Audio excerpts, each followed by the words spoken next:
तो देखो बेटा, लास्ट क्लास में हम लोगों ने कुछ क्वेश्चन की प्रैक्टिस की थी, ठीक है ना। आज और प्रैक्टिस करते हैं, अलग अलग वैरायटी के क्वेश्चन देखते हैं, ठीक है। देखो जरा नेक्स्ट क्वेश्चन लिखो।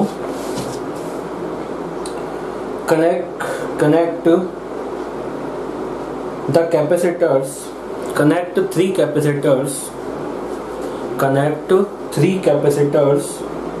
of 3 microfarad, connect 3 capacitors of 3 microfarad, 3 microfarad and 6 microfarad, 3 microfarad, 3 microfarad and 6 microfarad, such that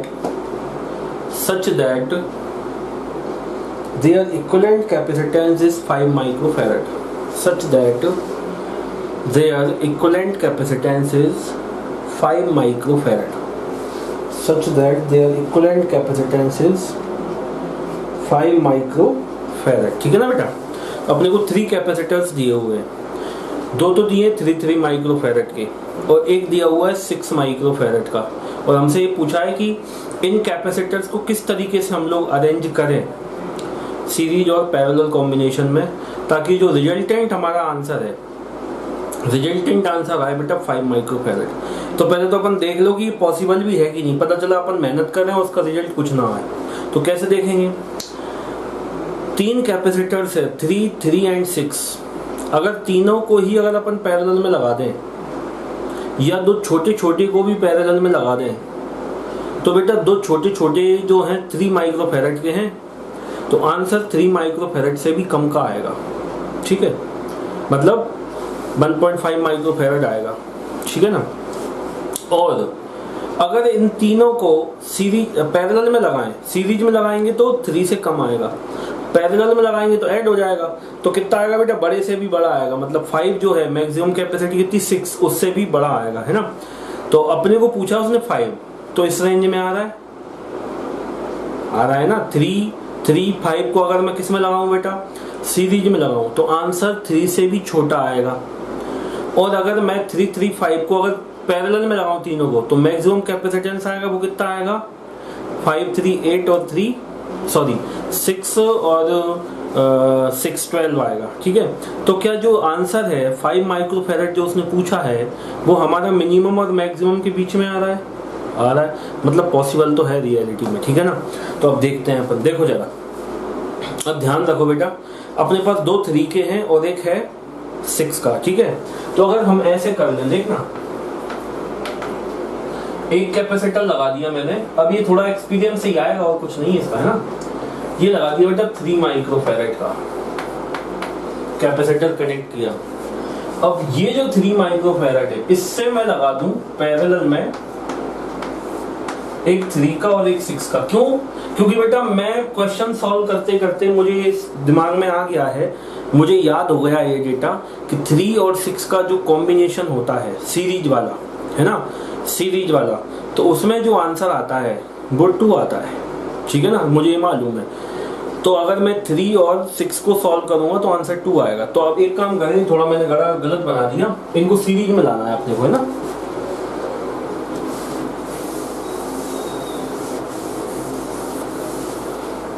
क्योंकि अपने को क्या करना है बेटा, 3 को और 6 को लगाना है सीरीज में, उसके पैरेलल में लगाना है किसको, 3 को और 6 को लगाना है सीरीज में, और उसको पैरेलल लगाना है 3 को। तो देखो 3 लगाया और एक लगाया हम लोगों ने 6 माइक्रोफैरड, ठीक है ना। अब इन दोनों के पैरेलल में एक और लगा दे, कितना, 3 माइक्रोफैरड।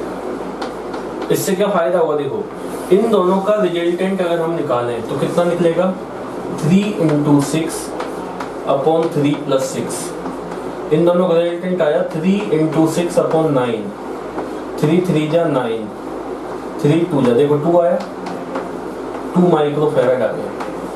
अब ये 2 माइक्रोफैरड, इन सबका 2 माइक्रोफैरड और 3 माइक्रोफैरड पैरेलल में, तो इनको अपन ऐड कर लेंगे, सिंपल। तो नया सर्किट क्या हो जाएगा बेटा, ये हो जाएगा, न्यू सर्किट हो जाएगा बेटा हमारा।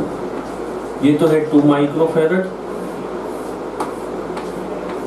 और ये है हमारा 3 माइक्रोफैरड ये दोनों टर्मिनल्स हैं, है ना। अब ये दोनों कैसे हैं बेटा, ये दोनों हैं हमारे पास पैरेलल में, तो इन दोनों का ऐड करेंगे तो C इक्विवेलेंट आ जाएगा अल्टीमेटली 2 + 3 मतलब 5 माइक्रोफैरड। इसका मतलब क्या हुआ, एक 3 को और एक 6 को हमको पहले लगाना है सीरीज में, और ये जो आंसर आएगा इसके पैरेलल में लगाएंगे किसको, 3 माइक्रोफैरड को, तो आंसर क्या जाएगा बेटा हमारा 5 माइक्रोफैरड। ठीक है ना, इसको नोट करो और लास्ट में लिख लेना। इसको नोट करो फिर मैं बोलूंगा, नोट करो पहले इसको।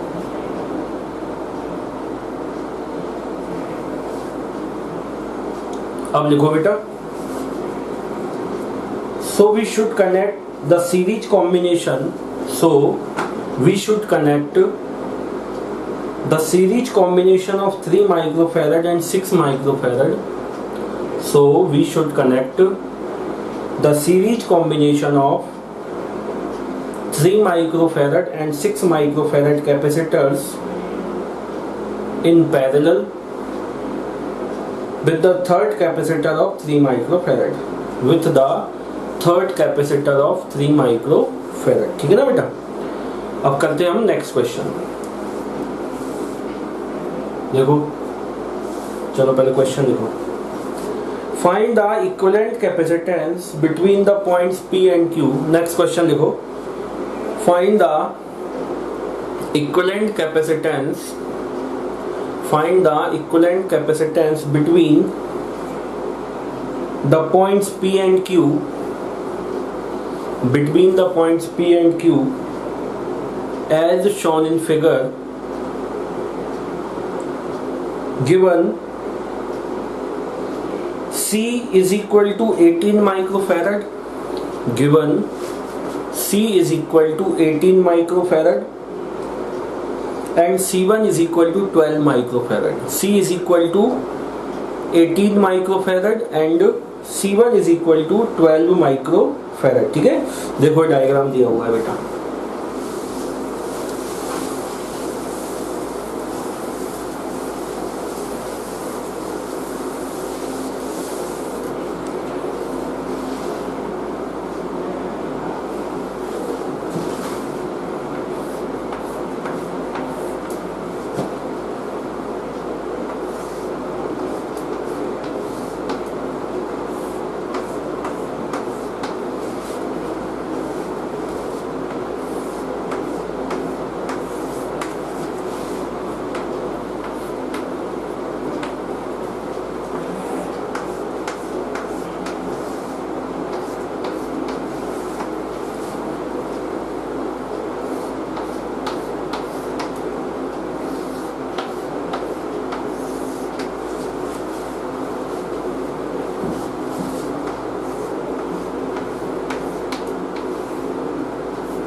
ये इस तरीके से बेटा डायग्राम दिया हुआ है।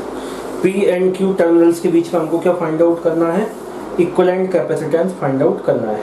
ठीक है ना।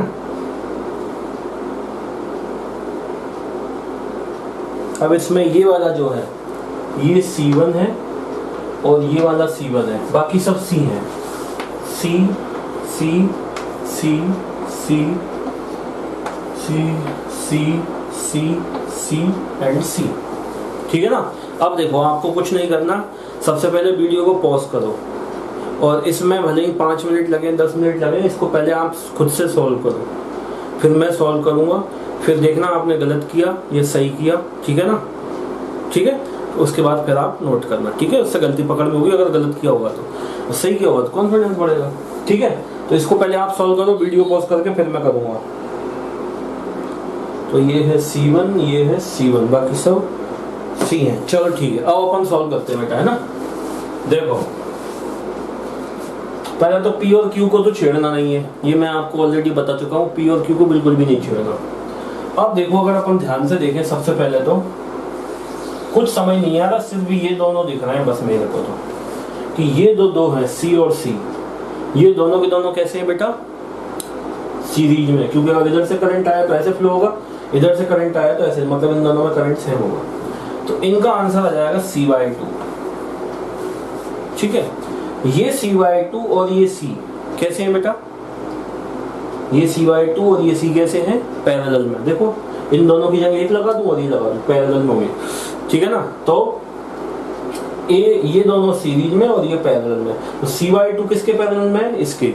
तो कितना आंसर आ जाएगा बेटा, C/2 प्लस C कितना हो जाएगा, 3C/2, 3C/2 हो जाएगा। तो अब इस पूरे को हटा के मैं सिर्फ एक सर्किट बनाऊंगा, उसकी जगह लिखूंगा 3C/2। ये समझ आया आपको, आपको ऐसे नहीं करना है, आप मिटा के नहीं बनाया, आपको पूरा बनाना पड़ेगा, समझ गए ना। तो देखो इसका C/2 आप पहले इसको दोबारा से बना लो, पहले तो क्वेश्चन बना लो, सॉल्यूशन में इसका C/2 लिख लो। ठीक है, अब नेक्स्ट स्टेप में क्या लिखना है, देखो जरा नेक्स्ट स्टेप में ये जो C/2 इनकी जगह मैं एक लगा सकता हूँ सिर्फ कैपेसिटर। नेक्स्ट स्टेप में देखो बेटा ऐसा, ये C/2 जो मैंने निकाला था, अब देखो आपको दिख रहा है ये दोनों के दोनों कैसे हैं, पैरेलल में। अगर यहाँ से करंट आया तो दो पार्ट में जाएगा, यहाँ से आया तो भी दो पार्ट में जाएगा, तो ये दोनों पैरेलल में ऐड हो जाएगा, तो ये हो जाएगा बेटा 3C/2। अपन C की भी वैल्यू निकाल लेंगे अभी। ठीक है, अब ये जो 3C/2 है, ये अगर ध्यान से देखो तो देखो यहाँ से करंट आएगा। अब पहले तो इन दोनों को मैं रिप्लेस कर सकता हूँ एक से, तो अभी नया डायग्राम आप ये वाला बनाओ। ये मेरे को बेनिफिट है कि मैं चौक से लिख रहा हूँ, तुम्हारे लिए नहीं, तुमको ये बनाना है बार बार, ध्यान रखना, आलस मत करना, नहीं तो फिर बाद में कुछ समझ नहीं आएगा। इसको बना लो पहले तो अच्छे से, बना लिया। अब देखो, अब ये जो 3C/2 है इसकी जगह मैं एक बनाऊंगा बस, क्योंकि अब इन दोनों को एक से रिप्लेस कर सकते हैं ना, जिसकी कैपेसिटी 3C/2 हो। तो देखो जरा, ये मैंने लिख लिया 3C/2। अब ये 3C/2 और ये C कैसे हैं बेटा, देखो दोनों सीरीज में। अगर यहाँ से करंट आया तो सीधा एक ही करंट फ्लो होगा या चार्ज फ्लो होगा, यहाँ से चार्ज आया तो सेम फ्लो होगा। ठीक है ना, तो ये दोनों कैसे हैं बेटा, सीरीज में। तो इन दोनों का कितना होगा, 3C/2 into C upon 3C/2 plus C। इसको सॉल्व कर लो, 3C/2 into C upon 5C/2, तो 2 से 2 इससे ये कैंसिल हो जाएगा, 3/5C। और C की वैल्यू कितनी है बेटा, अब C की वैल्यू पुट कर लो, बाद में दिक्कत आएगी। C उसने बोला था 18, तो ये 18 माइक्रोफैरड तो जाएगा 54/5 माइक्रोफैरड। अब इसको लिख लो आप यहाँ तक। ठीक है, 54/5 आ गया। अब मैं इसको मिटाऊंगा, इस पूरे की जगह क्या बनाऊंगा, 54/5 माइक्रोफैरड बनाऊंगा। बनाओ बेटा जल्दी से।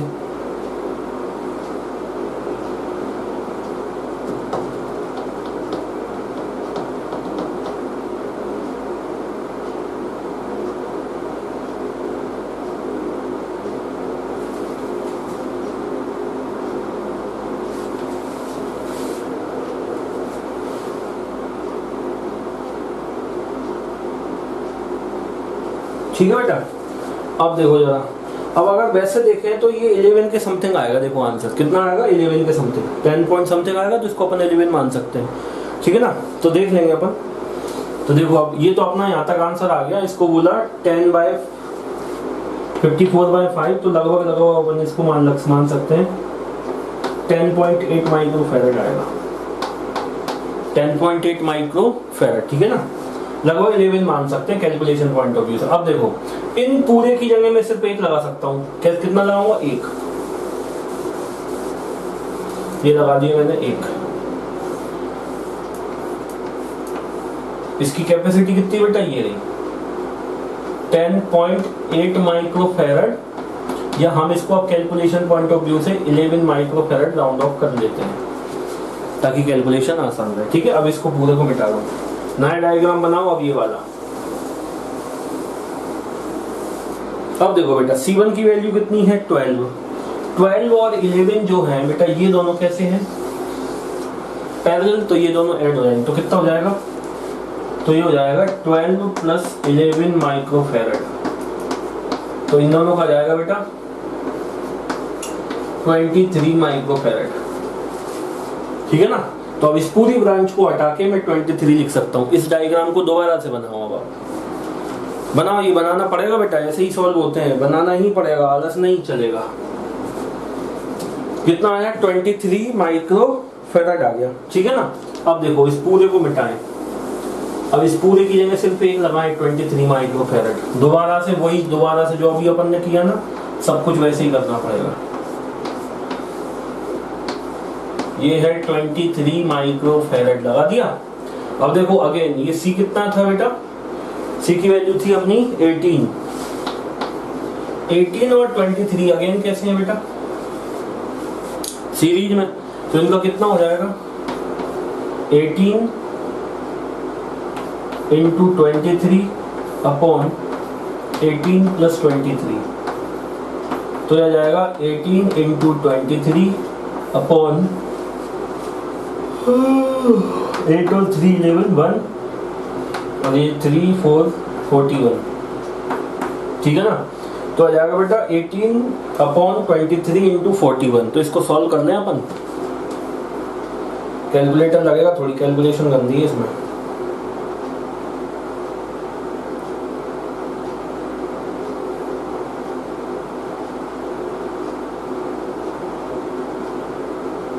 इसको सॉल्व करने पे आ रहा है अप्रोक्सीमेटली 10.09 आ रहा है, तो अपन इसको क्या मानेंगे बेटा? 10 मान लेंगे राउंड ऑफ करके। 10 माइक्रो फेराड राउंड ऑफ कर लिया, ठीक है। 10.09 था तो अपन ने 10 मान लिया। अब देखो बेटा, इस पूरे की जगह लगाऊं 10, वो 10 और ये C की वैल्यू कितनी है? 18। ये कैसे होंगे? पैरेलल में, ठीक है ना। देखो जरा, तो देखो अब ये मैंने लगाया, C की वैल्यू होती है ये दोनों, ये तो है अपना 10 माइक्रो फेराड और ये C की वैल्यू कितनी दी थी? 18, तो ये 18 माइक्रो फेराड। अब ये दोनों कैसे हैं बेटा? पैरेलल में, तो इन दोनों का इक्विवेलेंट कितना आएगा? 28 माइक्रो फेराड ऐड हो जाएंगे, है ना। अब इन दोनों की जगह क्या लगाऊंगा? एक 28 माइक्रो फेराड का, ठीक है। तो आप इसको बनाओ, दोबारा से मिटाऊंगा मैं इसको। अब देखो ये जो 28 माइक्रो फेराड है, ये 28 माइक्रो फेराड और ये C की वैल्यू कितनी थी? 18 माइक्रो फेराड। अब ये दोनों सीरीज में है, अब इन दोनों का इक्विवेलेंट निकालेंगे। 18 ने दिया था ना, हाँ। अब देखो बेटा इनका निकालें, तो 18 इंटू 28 अपॉन 18 प्लस 28, इसको सॉल्व कर लो। तो सॉल्व करेंगे, देख तो कितना आता है।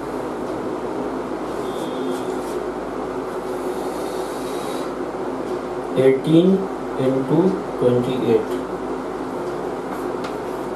504 अपॉन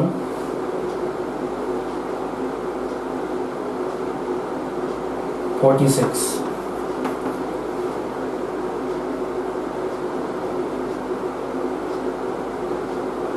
देखो 10.95 आ रहा है, तो इसको राउंड ऑफ कर लिया अपन 11 माइक्रो फेराड। 11 माइक्रो फेराड कर लिया। अब 11 माइक्रो फेराड और C1 की वैल्यू कितनी है बेटा? 12 माइक्रो फेराड। तो 11 और 12 कैसे हैं? पैरेलल में, तो ऐड हो जाएंगे। इसको बनाओ, फिर दोबारा मिटाता हूँ। बनाओ। देखो 11 आया, तो इस पूरे को रिप्लेस कर लूँ मैं एक कैपेसिटर से जो है 11 का। 11 माइक्रो फेराड और ये कितना है? 12 माइक्रो फेराड। अब ये दोनों है सीरीज में, C1 की वैल्यू है 12, तो ये हो जाएगा बेटा सीरीज पैरेलल में है ना, तो ऐड हो जाएंगे 12 प्लस 11 मतलब 23 माइक्रो फेराड। 12 भी है ना, हाँ 23 माइक्रो फेराड आया, ठीक है। अब ये जो 23 माइक्रो फेराड है, इसकी जगह एक लगा दूं, पूरे की जगह 23 का। तो देखो इसको मिटाता हूँ, सब बनाते हैं ना तुम, नहीं तो बोले सर पागल बना रहे हैं यार ये तो।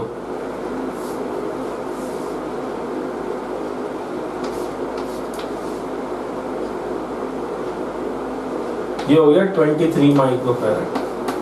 अब 23 और ये जो C है, ये कैसे है बेटा? सीरीज में।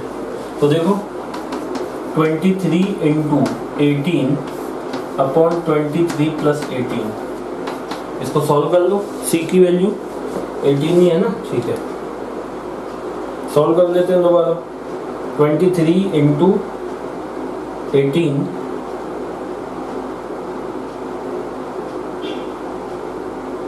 Divided by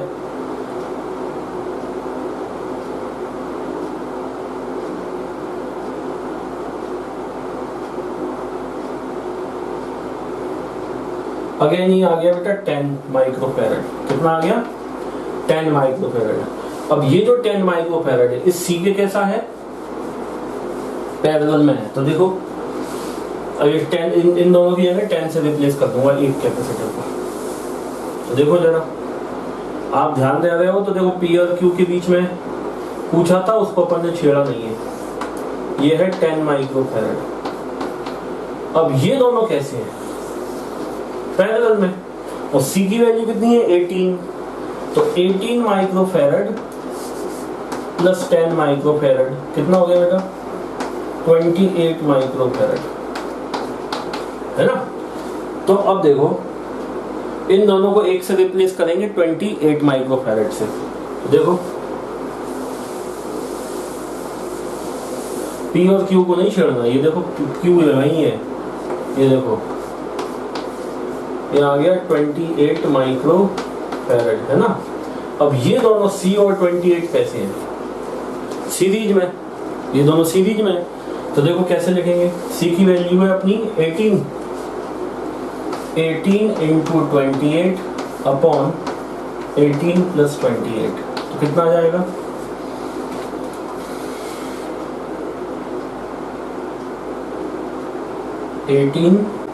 into 28। देखो रिपीट हो रही है वैल्यू। 504 upon 18 plus 28 46। ये लगभग 11 आएगा मेरे हिसाब से। 504 डिवाइडेड बाय 46 वही 10.9, मतलब अप्रोक्सीमेटली 11 माइक्रोफैरड। तो अल्टीमेटली क्या हुआ बेटा? ये पी पॉइंट था और ये है क्यू पॉइंट। इन दोनों के बीच में जो इक्विवेलेंट कैपेसिटेंस आया अप्रोक्सीमेटली आया 11 माइक्रोफैरड। मतलब इतना बड़ा जो सर्किट था उस सर्किट, वो सर्किट किसकी तरह काम कर रहा है? अप्रोक्सीमेटली 11 माइक्रोफैरड की तरह, ठीक है ना। तो ये था क्वेश्चन। अब इसी क्वेश्चन को अपन एक सिंपल कोई डेटा से भी कर सकते हैं, आप अपने से भी। जैसे यही सर्किट था, इसी सर्किट में बेटा आप अपने खुद से कुछ भी ले सकते हैं। सी की वैल्यू 6 ले लो और C1 की वैल्यू 3 ले लो, या आपकी जो इच्छा है जिससे आपको लगता है कैलकुलेशन आसान हो, खुद से भी प्रैक्टिस कर सकते हैं। प्रोसीजर यही रहेगा और ये हर स्टेप में करना ही पड़ेगा आपको। स्टेप बाय स्टेप सर्किट को एलिमिनेट करते हैं बेटा, एलिमिनेशन मेथड बोलते हैं इसको, है ना। Step by step he solve करना पड़ती है, इसका और कोई तरीका नहीं है, ठीक है। अभी स्टार्टिंग है, अभी आपने करंट इलेक्ट्रिसिटी भी नहीं पढ़ा, है ना। स्टार्टिंग है इसलिए आपको थोड़ा सा लग सकता है बहुत लेंदी जा रहा है, लेकिन जब सॉल्व करते जाते हैं तो जल्दी जल्दी होने लगते हैं, प्रैक्टिस हो जाती है, ठीक है ना। चलो अब लिखते हैं नेक्स्ट क्वेश्चन, ठीक है बेटा। समझ आया ना आपको? थोड़ी सी बस थोड़ी कैलकुलेशन ही गड़बड़ थी, बाकी क्वेश्चन बढ़िया था। देखो next question,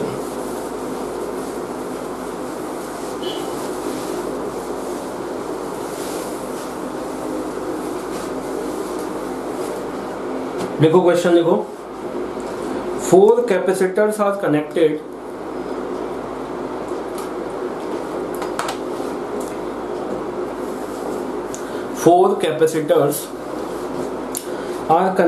as shown in figure. 4 capacitors are connected as shown in figure. Calculate the equivalent capacitance. Calculate the equivalent capacitance between the points X and Y. Calculate the equivalent capacitance between points X and Y, ठीक है ना। अब इसको देखो बेटा, ये नई variety का क्वेश्चन है, ऐसा दिया हुआ है।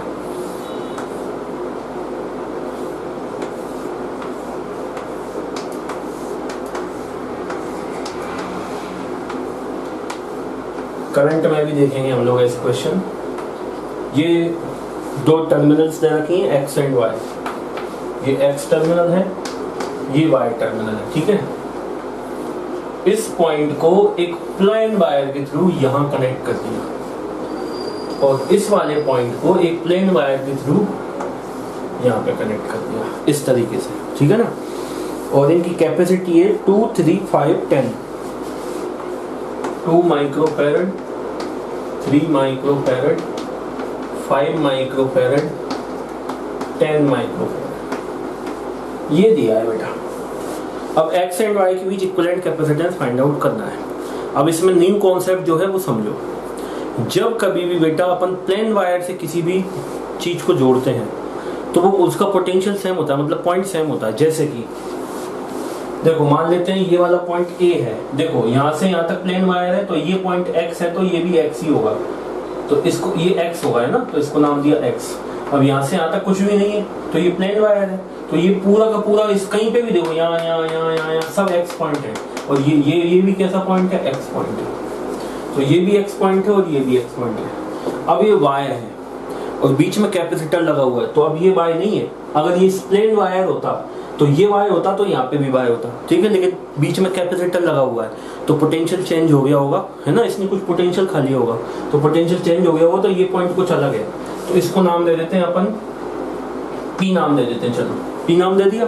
अब अगर ये पी है तो ये भी पी है, ये भी पी है और ये भी पी है, तो ये पी है ना, तो ये वाला प्लेन वायर से जो जुड़ा है ये भी पी है।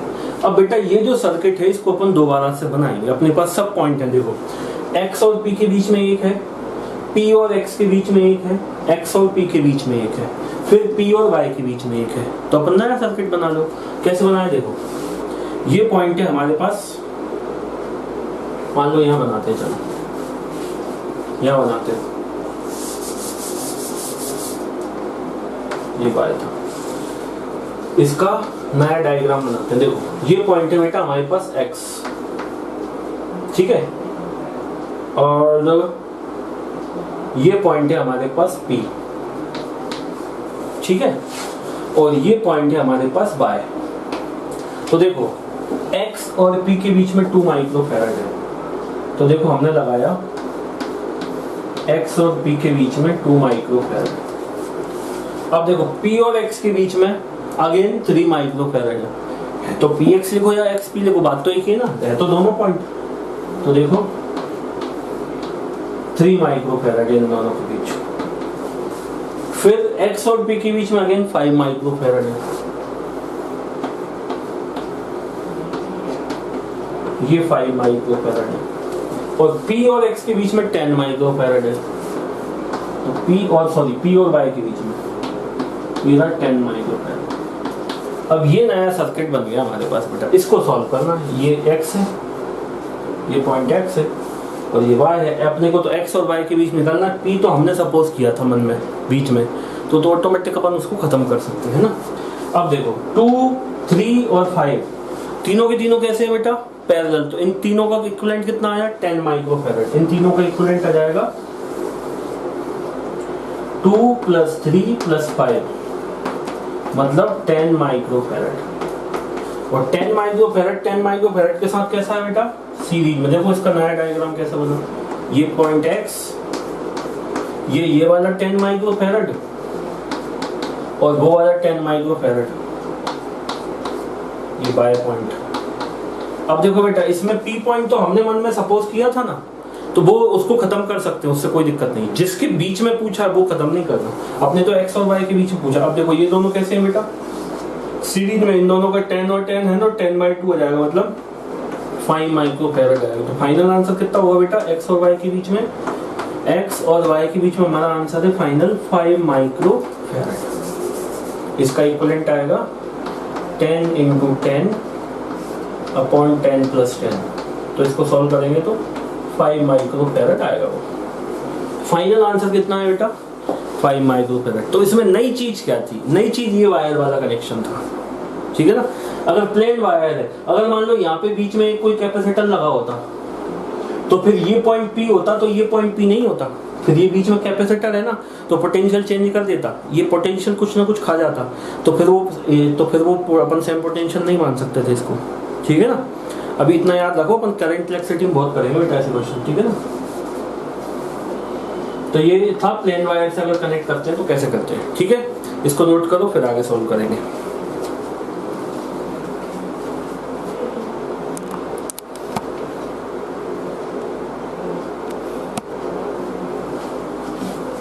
अब देखो बेटा नेक्स्ट क्वेश्चन करते हैं।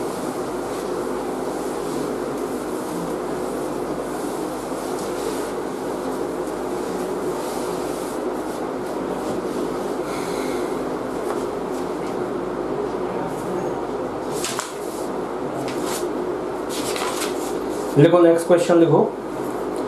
5 capacitors of capacitance 5 capacitors of capacitance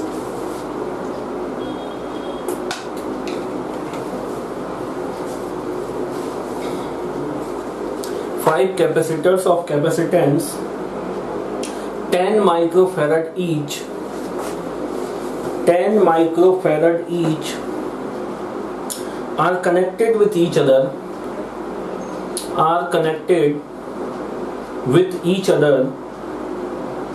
as shown in figure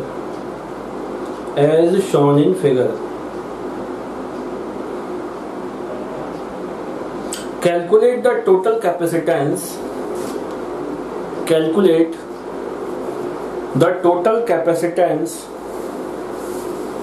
between the points A and C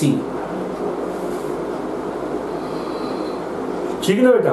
आप डायग्राम देखते हैं, ये डायग्राम दिया हुआ है क्वेश्चन में।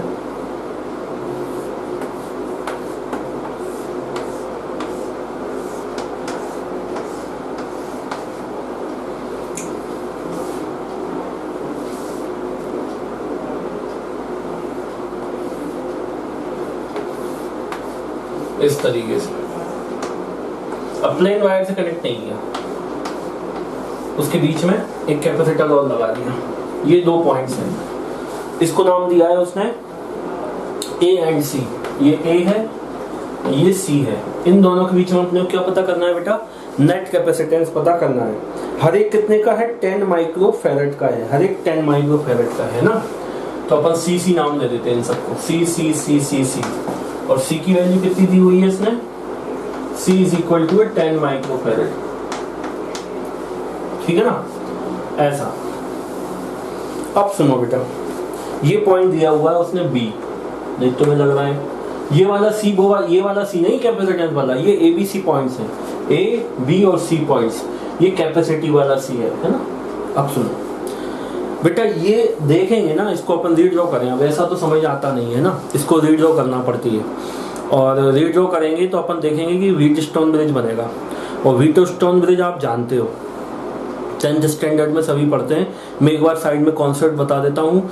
मैं अभी भी बोल रहा हूँ बेटा, डरने की बात नहीं है, इसमें इतना ज़्यादा यूज नहीं होता है। हम करंट इलेक्ट्रिसिटी में व्हीटस्टोन ब्रिज पढ़ेंगे और भी अलग अलग मेथड भी पढ़ेंगे, ठीक है। करंट इलेक्ट्रिसिटी के बाद में अगर आप पढ़ोगे इस चैप्टर को तो और ज़्यादा समझ आएगा, ठीक है ना। तो अभी मैं व्हीटस्टोन ब्रिज ब्रीफ में बता देता हूँ। डिटेल में कहाँ पढ़ेंगे? हम करंट इलेक्ट्रिसिटी में पढ़ेंगे, और आपने पढ़ भी रखा है, इसमें कोई डरने की बात नहीं। व्हीटस्टोन ब्रिज 10th स्टैंडर्ड में होता है, नहीं होता तो देख लो, उसमें कोई डरने की बात नहीं। देखो, अगर मान लो रेजिस्टेंसेस लगे हुए हैं, 4 रेजिस्टेंसेस लगे हुए हैं इस तरीके से,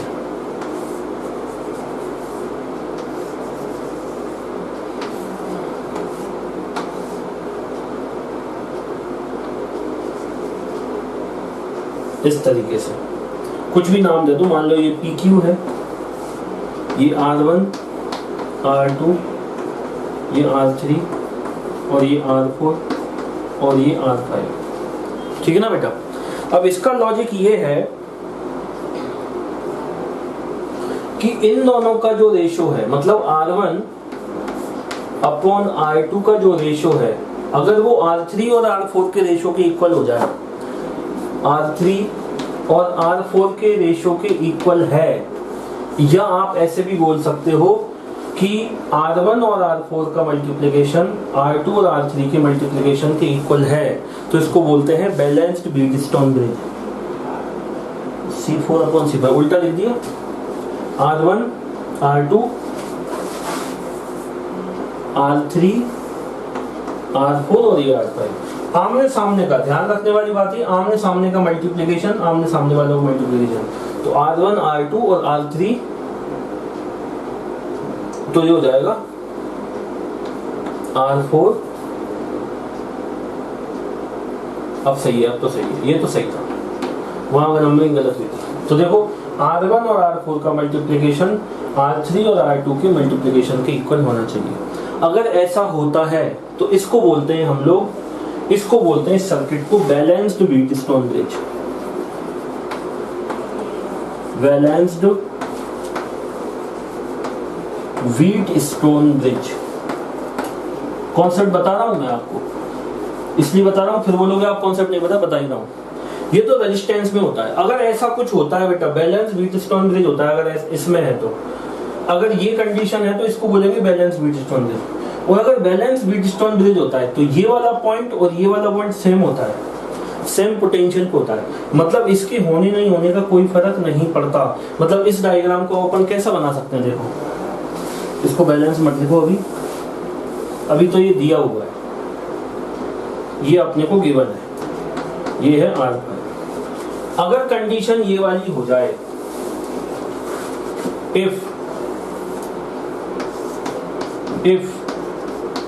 R1 upon R2 is equal to R3 upon R4 हो जाए, देन इस सर्किट को बोलते हैं बैलेंस्ड व्हीटस्टोन ब्रिज।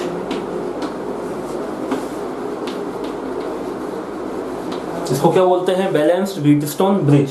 और अगर ये बैलेंस्ड व्हीटस्टोन ब्रिज है तो ये वाला पॉइंट और ये वाले पॉइंट का पोटेंशियल सेम आता है, पोटेंशियल सेम आता है, तो इन दोनों पॉइंट्स के बीच का पोटेंशियल डिफरेंस नहीं होता है। जैसे मान लो ये A पॉइंट है और ये B पॉइंट है, तो therefore potential of point A is equal to potential of point B होगा। मतलब ये दोनों के बीच का पोटेंशियल डिफरेंस नहीं होगा, तो इधर करंट ही फ्लो नहीं होगा, क्योंकि करंट फ्लो होता है बेटा पोटेंशियल डिफरेंस अप्लाई करने पे। तो ये रेजिस्टेंस कोई काम का नहीं, तो इसको हटा देते हैं। तो अब नाउ अब न्यू सर्किट कैसा बनता है, न्यू सर्किट ऐसा बनता है,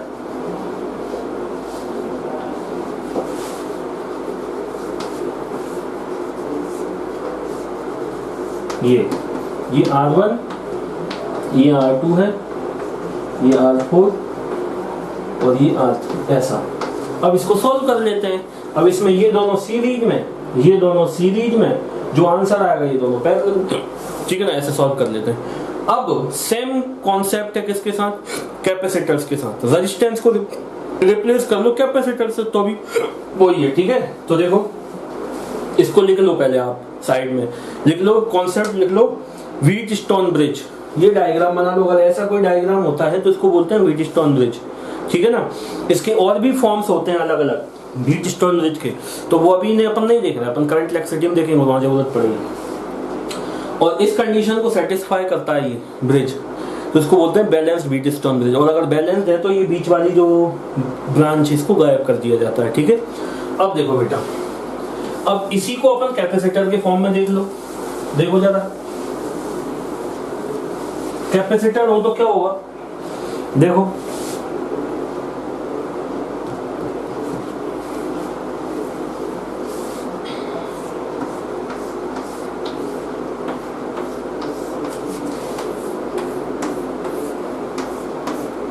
अगर मान लो ये इस तरीके से दे रखा है,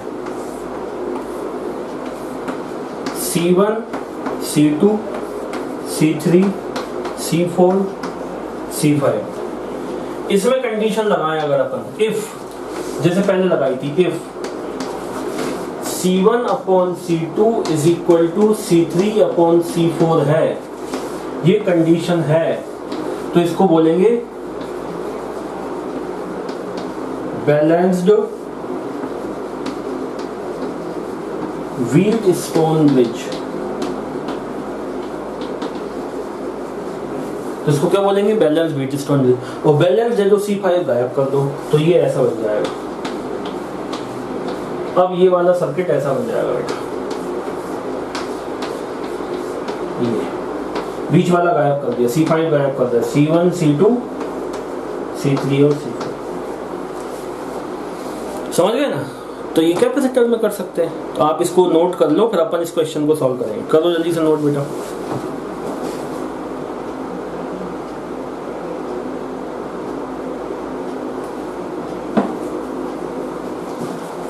चलो अब देखो, अब अपन क्वेश्चन सॉल्व करते हैं। अपन ने कॉन्सेप्ट सीख लिया है, यही कॉन्सेप्ट है, इससे ज्यादा कुछ भी नहीं है। ठीक है, अब देखो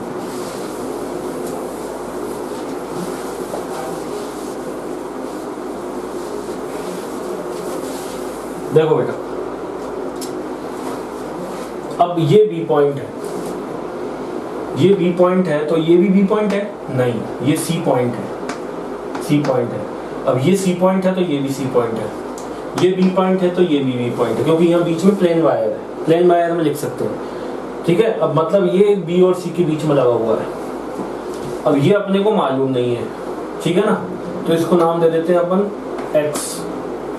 तो ये ए पॉइंट है तो ये ए है, यहाँ से यहाँ तक भी ए है, ये एक्स है तो ये एक्स है, मतलब ये ए और एक्स के बीच में लगा हुआ है। ए और बी के बीच में एक लगा हुआ है, ए और एक्स के बीच में लगा हुआ है, बी और एक्स के बीच में लगा हुआ है, बी और सी के बीच में लगा हुआ है, एक्स और सी के बीच में लगा हुआ है। ऐसे 5 कैपेसिटर्स लगे हुए हैं। तो अपना पॉइंट्स बना लेते हैं बेटा इसको। ठीक है, देखो जरा, देखो अब इसका रीड्रॉ करें सर्किट को। तो ये पॉइंट है ए, तो ये ले लिया हमने ए, ये पॉइंट ले लिया इधर कहीं बी, ठीक है ना, इधर कहीं पॉइंट ले लिया हमने एक्स, और ये लास्ट में सी था, ये ले लिया सी। ठीक है ना। अब देखो बेटा, ए और एक्स के बीच में एक है, ए और एक्स के बीच में, तो ये बना दिया ए और एक्स के बीच में एक है, सी कैपेसिटी है इसकी, है ना। इसका काम हो गया, ये बना चुके हैं अपन। ए और बी के बीच में एक है, तो ये रहा, ए और बी के बीच में एक बना लो, इसकी कैपेसिटी है सी। बी और एक्स के बीच में एक है, इसको भी बना दो, तो ये रहा बी और एक्स के बीच में एक, ये बन गया, इसकी कैपेसिटी भी है सी। एक्स और सी के बीच में एक है, ये रहा एक्स और सी के बीच एक। बी और सी के बीच एक है। देखो इसको, इसी सर्किट को रीड्रॉ किया तो बना कि नहीं बना हमारे पास व्हीटस्टोन ब्रिज, इस फॉर्मेट में बन गया। मतलब ये एक व्हीटस्टोन ब्रिज का ही लूप है, उसी का एक फॉर्म है बेटा, है ना। ऐसा कभी देखे, मतलब वो व्हीटस्टोन ब्रिज है। और ये वाला जो आता है ना बी और एक्स के बीच में, देखो ये बीच वाला, ये देखो बी और एक्स के बीच में ये बीच वाला आता है। अब सबकी कैपेसिटी सी सी है, तो ऑब्वियस सी बात है कि इसका रेशो, इसका रेशो इक्वल आ रहा है। मतलब ये कैसा है बेटा, बैलेंस्ड व्हीटस्टोन ब्रिज है। कैसा है ये? बैलेंस्ड व्हीटस्टोन ब्रिज है। क्यों है? क्योंकि देखो ना, इसका रेशो कितना हुआ 1, इसका रेशो कितना हुआ 1, 1 = 1, तो प्रूव हो रहा है। तो देखो C1 C/C = C/C इक्वल हो रहा है। मतलब कैसा है बेटा, बैलेंस्ड व्हीटस्टोन ब्रिज है,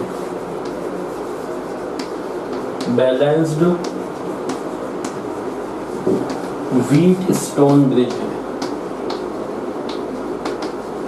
तो अब बैलेंस्ड है तो इसका काम खत्म हो गया, इसको हटा दो। ठीक है, इसी डायग्राम में मत हटा देना तुम यहाँ पे एक नया डायग्राम बनाना, वहां पे इसको हटाना। तो अब नया डायग्राम क्या बन गया बेटा हमारे पास, ये वाला,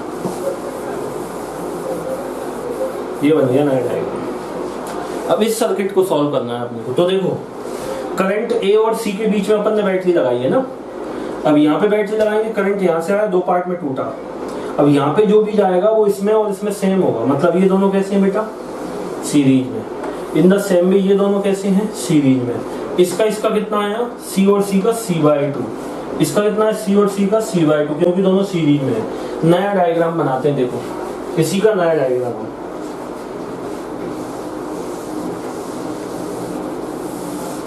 देखो बेटा नया डायग्राम, ए और सी के बीच में ना बनाना है ना।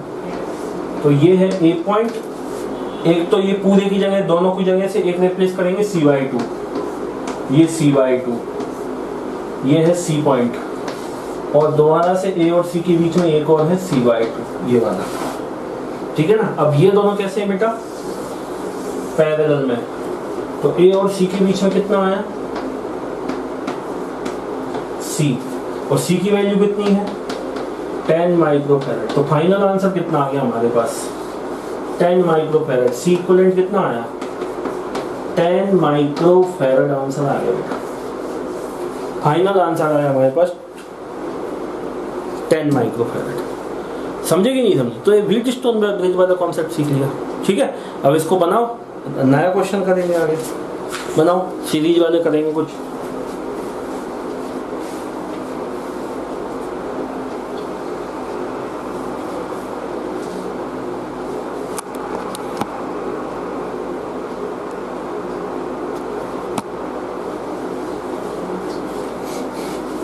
देखो नेक्स्ट क्वेश्चन लिखो, सर्किट बनाता हूँ, फालतू बकवास नहीं करेंगे अपन। लिखो determine the equivalent capacitance. Question लिखो determine the equivalent capacitance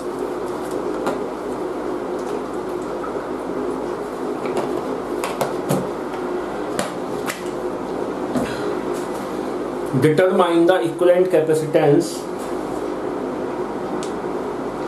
of the network between points A and B, between points A and B, ठीक है ना।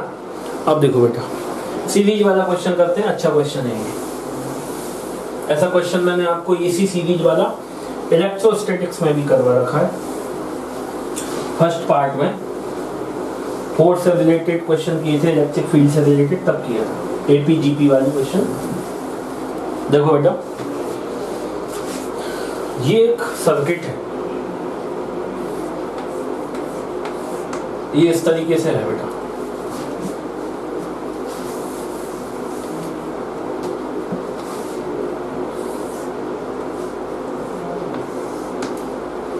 वन माइक्रोफैरड,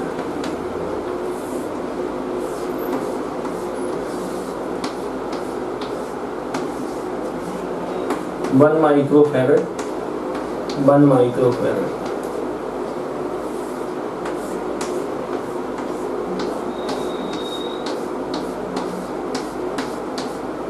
इस तरीके से चल रहा है, ठीक है ना। अब ये 4 बने, 1 माइक्रोफैरड, 1 माइक्रोफैरड, 1 माइक्रोफैरड, 1 से 2 हुए, 2 से 4 हुए, ठीक है ना। ऐसे बढ़ते जाएंगे, 4 से 8 होंगे, तो किस रेशो में जाना है, 1 फिर 2 हो गए, फिर 4 हो गए, फिर 8 हो गए। इस तरीके से ये बन रही है, इस तरीके से ब्रांच चलती जा रही है। कहाँ तक जा रही है बेटा, ये इनफाइनाइट तक। और अपने से ये पॉइंट है ए और ये पॉइंट है बी। ए और बी के बीच में पूछा है बेटा इक्विवेलेंट कैपेसिटेंस कितना होगा, ठीक है। तो देखो पहले तो देखें तो इन दोनों पॉइंट्स के बीच में कितना है, 1। इन दोनों के बीच में कितना है बेटा, 1 और 1 कैसे हैं, सीरीज में। 1 और 1 कैसे हैं, सीरीज में, है ना। फिर ये 4 कैसे हैं बेटा, सीरीज में। तो इस तरीके से अपन इसका इक्विवेलेंट निकालेंगे, ठीक है। अब देखो जरा अगर अपन एक देखें, देखो इसको बेटा, तो इसका बनाए तो बेटा ये नया बनेगा डायग्राम ऐसा। ये बना 1 माइक्रोफैरड, 1 और 1 का आधा कितना होता है, 1/2, तो ये हो जाएगा 1/2 माइक्रोफैरड, 1/2 माइक्रोफैरड। ये कितना है बेटा, इसका 1/2। अब ये 1 के 4 है तो 1/4 माइक्रोफैरड। मैंने बताया था ना आपको C/N होते हैं, तो C की वैल्यू कितनी, 1/4, तो 1/4 हो जाएगा 1/4 माइक्रोफैरड। फिर ऐसे ही अगला आएगा तो उसमें 8 है, तो 1/8 माइक्रोफैरड। अब इस तरीके से चलता रहेगा इनफाइनाइट तक, है ना। और अपने को ए और बी के बीच में पूछा है। अब ये जो सारे हैं, सारे ये बेटा कैसे हैं, ये सारे पैरेलल में हैं, तो अब ये सब ऐड हो जाएंगे, 1, 1/2, 1/4, 1/8 सब क्या होंगे, ऐड हो जाएंगे, क्योंकि कैसे हैं बेटा, ये पैरेलल में है ना। तो देखो अब कैसा क्या करेंगे, इसको मिटा, पहले तो आप इसको नोट कर लो, फिर मैं इसको मिटाता हूँ। नोट कर लो बेटा वीडियो पॉज करके। आप देखो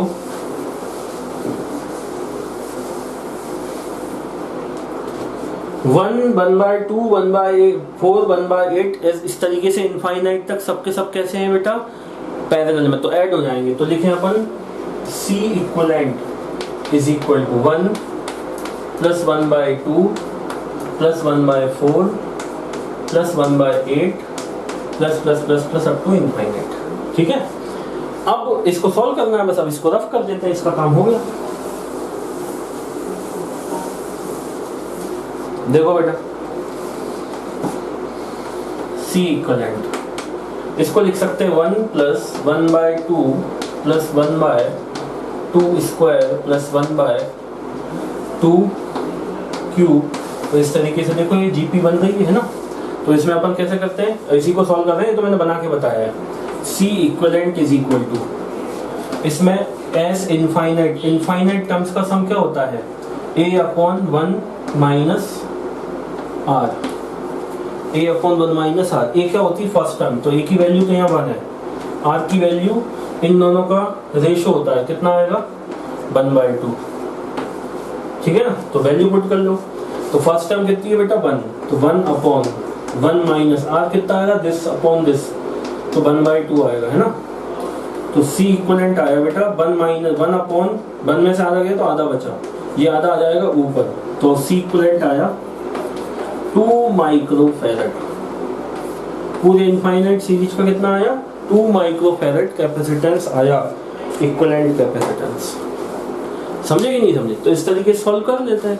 अब देखो यही कॉन्सेप्ट अपन ने लगाया था इलेक्ट्रोस्टैटिक में, फोर्स में, इलेक्ट्रिक फील्ड में, यही कैपेसिटर लगे, ऐसे सीरीज बना लेते हैं, उसमें क्या है, ठीक है ना। करो एक क्वेश्चन और, एक नई चीज सिखाऊंगा, ऐसे क्वेश्चन अपन बहुत सारे करेंगे बेटा करंट इलेक्ट्रिसिटी में, ठीक है ना। अभी आपको एक वैरायटी यहाँ पे मैं करवा रहा हूँ, दिक्कत कुछ भी नहीं आ रही होगी, सब समझा रहा हूँ आपको, है ना। इसमें ऐसा कुछ भी मत सोचो कि अपन करंट में पता नहीं क्या पढ़ते और यहाँ सर ने नहीं पढ़ा है, ऐसा कुछ भी नहीं है, सब मैं आपको बताता जा रहा हूँ कॉन्सेप्ट। अब देखो एक और नया कॉन्सेप्ट भी बताऊंगा, एक नए तरीके का क्वेश्चन कैसे सॉल्व करते हैं, इसको लिख लो जल्दी से।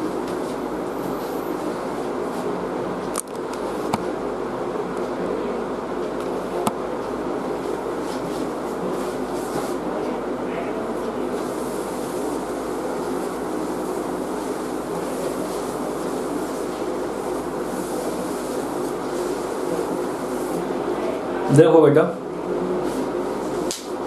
देखो question, find the equivalent capacitance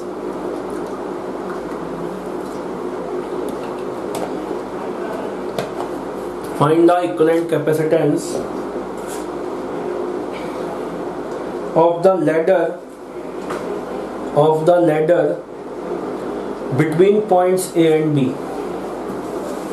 Equivalent capacitance of the ladder between points A and B, between points A and B। अब देखो बेटा इसको कैसे सॉल्व करना, ये अपने को डायग्राम दिया हुआ है, लैडर मेथड बोलते हैं इसको, क्या बोलते हैं, लैडर मेथड।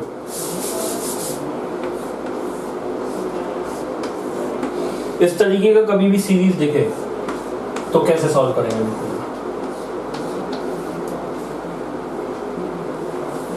ऐसी रेजिस्टेंस में भी बन सकती, मेथड एक ही है सॉल्व करने का।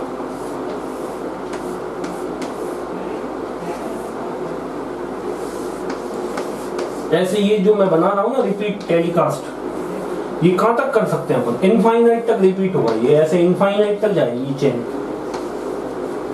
और ये 2 पॉइंट्स दे दिए अपने को A और B, ये A और B के बीच में क्या फाइंड आउट करना है बेटा, इक्विवेलेंट कैपेसिटेंस फाइंड आउट करना है, ठीक है ना।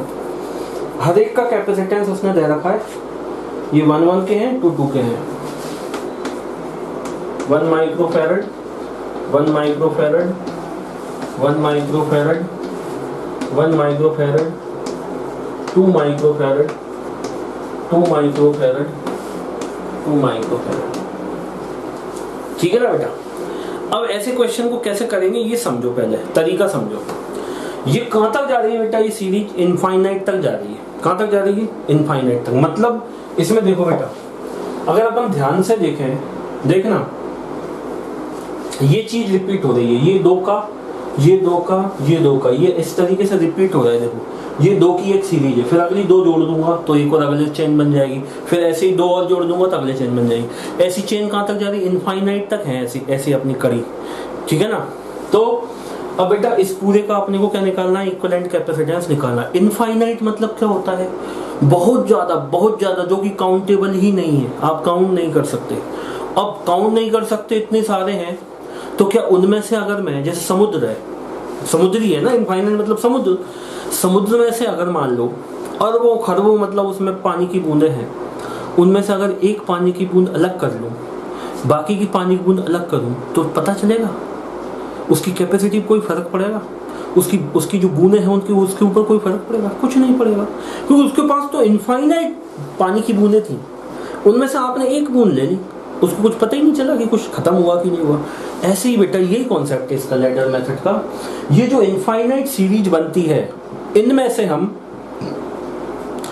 इनफाइनाइट जो चेन होती है उसका कैपेसिटेंस मान लेते हैं C है। कितना है? C है। सबको रख लेते हैं, सबको हटा देते हैं और उन सबका इक्विवेलेंट मान लेते हैं C है। बस एक को बचा के रखते हैं, लास्ट वाले को। जैसे कि ये देखो बेटा, यहाँ से ये ब्रेक हो रहा है, देखो ये वाली ऐसे हो रही ना। तो अपन ये पूरी इनफाइनाइट थी, इसका अपन ने कैपेसिटेंस मान लेते हैं C है। इनफाइनाइट सीरीज का कितना है? C है। ठीक है, बस एक लास्ट वाला रख लेंगे अपन बचा के, ठीक है ना। तो देखो बेटा, एक ये हो गया, अब ये जैसे रिपीट हो रहा है, ठीक है। तो अपन अब नया सर्किट कैसे बनाएंगे? अपन ने मान लिया बेटा कि देखो 1 का 2 का 1 का 2 का 1 का 2 का 1 का 2 का ऐसे रिपीट हो रहा है। अपन अब मानेंगे कि ये सब कुछ हटा दो, इन सब का, ये जो पूरा का पूरा था इनफाइनाइट तक का, इस पूरे का यही तो रिपीट हो रहा है। देखो 1 2 1 2 1 2 1 2, इसके अलावा कुछ है भी नहीं, यही रिपीट हो रहा है ये सीरीज। इस पूरे इनफाइनाइट सीरीज का अपन ने बेटा रेजिस्टेंस मान लिया कि C है। वो C इस सबको हटा के यहाँ जोड़ दो, ये हो गया C, समझ गए।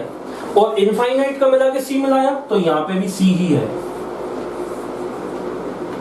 इसको C आप कंफ्यूज हो गए, C इक्विवेलेंट नाम दे देते हैं, C इक्विवेलेंट ही है, समझे।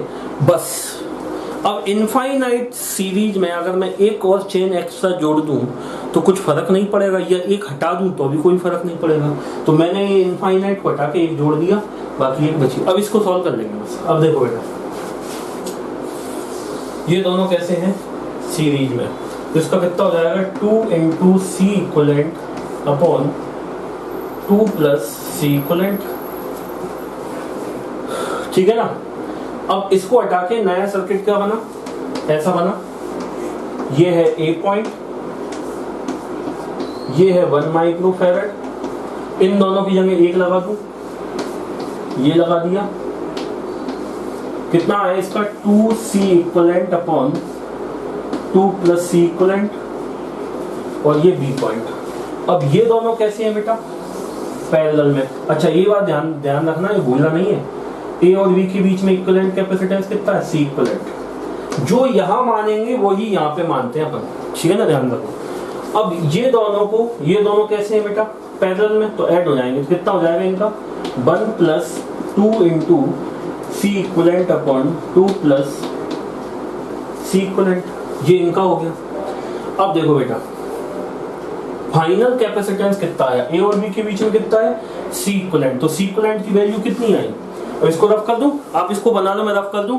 कुछ नहीं, क्वाड्रेटिक इक्वेशन बनेगी, इसको सॉल्व करना रहता है और कुछ भी नहीं था। देखो अब इसको मिटाता हूं।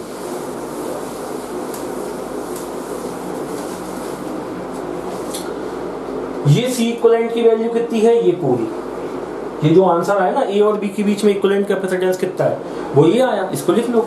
तो C इक्विवेलेंट की वैल्यू कितनी है? ये जो A और B के बीच में C इक्विवेलेंट है, इसकी वैल्यू कितनी है? ये रही 1 + 2C equivalent upon 2 + C equivalent. अगर आपको बार-बार इक्विवेलेंट लिखने में तकलीफ हो रही है तो आप C भी नाम दे दो, वो आपके ऊपर है। X Y Z Y कुछ भी जो अपने नाम पे भी रख सकते हो, उससे कोई फर्क नहीं पड़ना, उसकी वैल्यू निकालना है बस। तो अब मैंने C इक्विवेलेंट दे रखा है, आपको इक्विवेलेंट लिखने में परेशानी है तो C भी लिख सकते हैं, उससे कोई टेंशन नहीं। इसको सॉल्व करना है बेटा। आप देखो ये हो जाएगा 2 + C equivalent + 2C equivalent upon 2 + C equivalent. LCM ले लिया, क्रॉस मल्टीप्लिकेशन कर लो। 2C इक्विवेलेंट + C इक्विवेलेंट का स्क्वायर इज इक्वल टू 2 + देखो 2C इक्विवेलेंट और 1C इक्विवेलेंट कितना हो गया? 3C equivalent. तो देखो बेटा C इक्विवेलेंट का स्क्वायर तो एज इट इज, इधर आएगा तो माइनस का C इक्विवेलेंट -2 = 0। ये बन गई क्वाड्रेटिक इक्वेशन। क्या बन गई? Quadratic equation. इसके रूट्स निकाल लेंगे बस। तो अपने पास इक्वेशन बनी सी स्क्वायर माइनस सी स्क्वायर माइनस सी माइनस 2। ठीक है, इसको सॉल्व कर लो तो रूट्स आएंगे बेटा इसके 2 और -1। तो सी इक्वलेंट का स्क्वायर मल्टीप्लाई करने पर आना चाहिए 2, ऐड करने पर आना चाहिए माइनस। तो क्या करना है? -2 सी इक्वलेंट प्लस सी इक्वलेंट, सही है ना, और माइनस का 2 इज इक्वल टू 0। तो सी इक्वलेंट आ गया कॉमन, यह बचा बेटा 1 - 2, सॉरी सी इक्वलेंट -2 प्लस यहाँ 1 कॉमन आ गया तो कितना बचा? C equivalent -2 is equal to 0। C equivalent -2 common आ गया, C equivalent +1 is equal to 0। तो सी इक्वलेंट की वैल्यू आ गई बेटा 2, -1।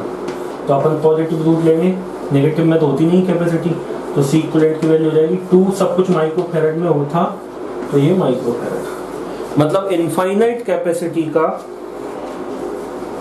इनफाइनाइट सीरीज का जो पूरे का पूरा लेडर था उसका अपना आंसर कितना आया? 2 माइक्रोफैरड। तो ये है लेडर मेथड, डरने की बात नहीं है। करंट इलेक्ट्रिसिटी में इसके और भी क्वेश्चन कराएंगे, प्रैक्टिस कराएंगे। तरीका यही है कि इनफाइनाइट जो चेन जो चीज रिपीट हो रही है उस पूरे को हटा के एक चेन रख लो, बाकी सबकी जगह कुछ नाम दे दो आप कि इसकी कैपेसिटी इतनी, जितना यहाँ दिया है उतना ही ए और बी के बीच में भी सपोज करो कितना है। बस क्वाड्रेटिक इक्वेशन बनती है, कभी कभी क्यूबिक भी बन जाती है, तो डिपेंड करता है सिचुएशन कैसी दी हुई है, उसके हिसाब से फिर सॉल्व कर लेते हैं। ठीक है ना बेटा? तो ये था अपना एक नया मेथड। अब बेटा देखो, नेक्स्ट क्लास में हम लोग कुछ पोटेंशियल ग्राउंड करने वाले क्वेश्चन करेंगे। ठीक है ना? प्रैक्टिस में आपको इसलिए करा रहा हूँ, वैसे तो मैं जनरली करंट इलेक्ट्रिसिटी की बात करा देता हूँ, लेकिन इतनी ज़रूरत पड़ती नहीं है। जो छोटी छोटी ज़रूरत पड़ती है वो मैं यहीं बता रहा हूँ, तो अपन यही कर रहे हैं। अभी ग्राउंड करने वाले क्वेश्चन करेंगे नेक्स्ट क्लास में। ठीक है, आज के लिए इतनी करते हैं। ठीक है बेटा, थैंक यू।